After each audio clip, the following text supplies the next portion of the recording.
Good morning, students. So last class, what we did under Gharana was Lucknow Gharana. So continuing the Gharana topic, today we are going to do Jaipur Gharana. Okay. So I hope that you completed your Lucknow Gharana work, as some of the children had sent me the note, but I was expecting that all of you will send me, and I will wait till you send me your completed copies, snapshots of your completed copies and your practical work, students.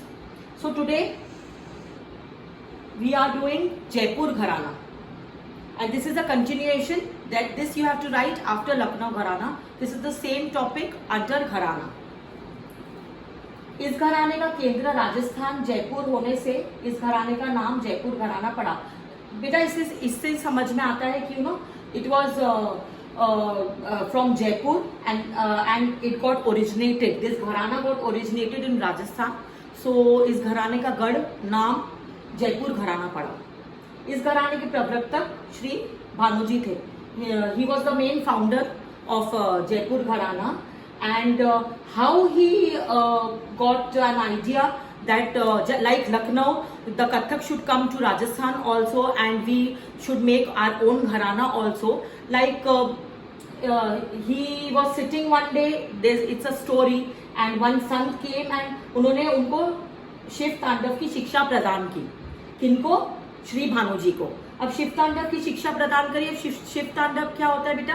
It is a Hindu goddess. Okay, तो it has come from ancient Shiv Tandav and Parvati Lasya. तो it's a mythological content. So Shiv Tandav की शिक्षा प्रदान करी. तो शिव तांडव की शिक्षा प्रदान करने से उनके दिमाग में ये आइडिया आया कि जयपुर घराना यहाँ की स्थापना की जाए. इस घराने के आश्रयदाता हिंदू राजा थे, अतः इस घराने पर हिंदू शैली का पूर्ण प्रभाव दिखता है. बट ऑब्वियस इन दिस घराना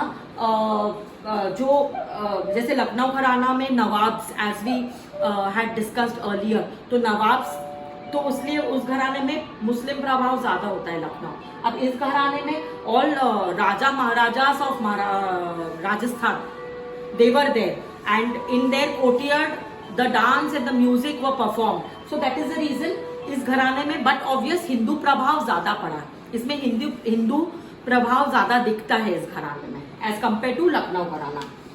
यह घराना विशेष तैयारियों वाला घराना है जिसमें पांव के शुद्ध संचालन पर अधिक जोर दिया जाता है.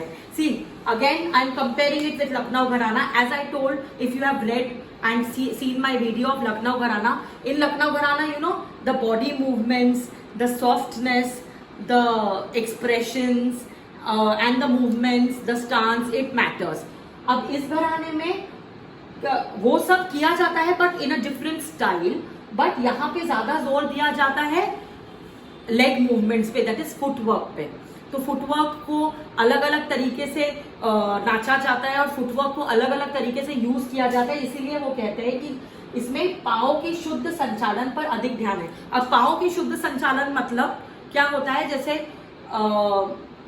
हम करते हैं जैसे 1 2 3 4, 1 2 3 4, जैसे 1 2 3 4 5. तो जो एक एक बीट पे एक एक स्टेप लिया जाता है उसको बोलते हैं पाँव का संचालन. Can you hear me? 1 2 3 4 5. बोलते किसको है?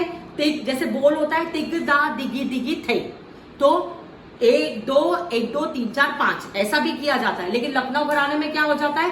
तिग धा दिगी दिगी थे, तिग धा दिगी दिगी थे. 5 पैरों वाला फुट स्टेप होता है. जयपुर घराना में तिगदा दिग को कैसे किया जाता है? तिग धा है, तिग धा है, तिग धा दिगी दिगी है.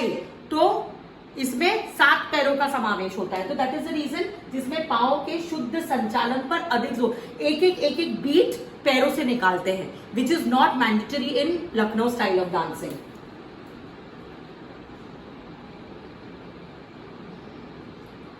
इस घराने में भक्ति रस की अधिकता रहती है.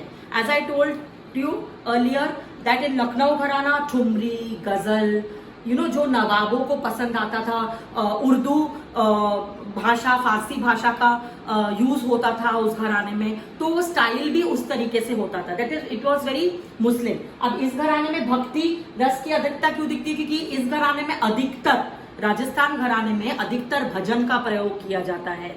मीरा का भजन बोलो, कृष्ण भजन बहुत ज्यादा किया जाता है, and anything which is related to Hindu goddess और माइथोलॉजिकल और एनीथिंग, एंड जिसमें भजन करता है, जिसमें भक्ति होती है, तो इसलिए इस घराने में भक्ति रस ज्यादा दिखता है।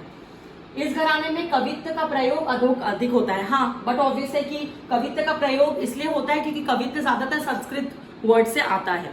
संस्कृत और हिंदी वर्ड का यूज होता है कवित्व में। जैसे आप लोगों ने इसके पहले सीखा होगा, जमुना के तट पर नाचत कन्हैया तट तट थैया, तो this is nothing but kavitva. तो kavitva is also related to any goddess, या तो फिर इट इज गॉड और गॉडेस, लाइक दुर्गा हो गया, देवी हो गए, शिव जी हो गए, एनी गॉड और गॉडेस। तो कविता अगर उस पे आधारित होती है, जो कि कथक में ज्यादातर कृष्ण जी पर आधारित होती है, और कृष्ण जी को काफी ज्यादा राजस्थान में पूजा जाता है, तो इसीलिए इस घराने में कवित्व का प्रयोग अधिक होता है। जयपुर घराने में तत्काल के बोल ताथई थई तक कहे जाते हैं। It is common, I think, in all the gharanas that ta thai thai tat is a common word, a common basic footwork word of तत्कार के बोल of Kathak. So it is used here also. इस घराने में अधिकतर बड़ी, बंडी और धोती का प्रयोग किया जाता है तथा लड़कियां लहंगा और चोली पहनती है। इस घराने में अनारकली नहीं पहनते हैं या मुस्लिम वेशभूषा नहीं होती है। इस घराने में राजस्थानी काइंड ऑफ पैटर्न होता है। इस घराने में घाघरा और घाघरा स्टाइल ड्रेस का पोशाकों का ज्यादा यूज किया जाता है और वही पहना जाता है। जयपुर घराने में भ्रमरी का प्रयोग अधिक होता है। As I told you, Jaipur घराने is a little different it makes from the Lucknow gharana, क्योंकि लखनऊ घराने में जो चीज बहुत सॉफ्टली होती है, जयपुर घराने में वही चीज कड़क होती है। You see, I am taking a chakkar of what? Lucknow घराना।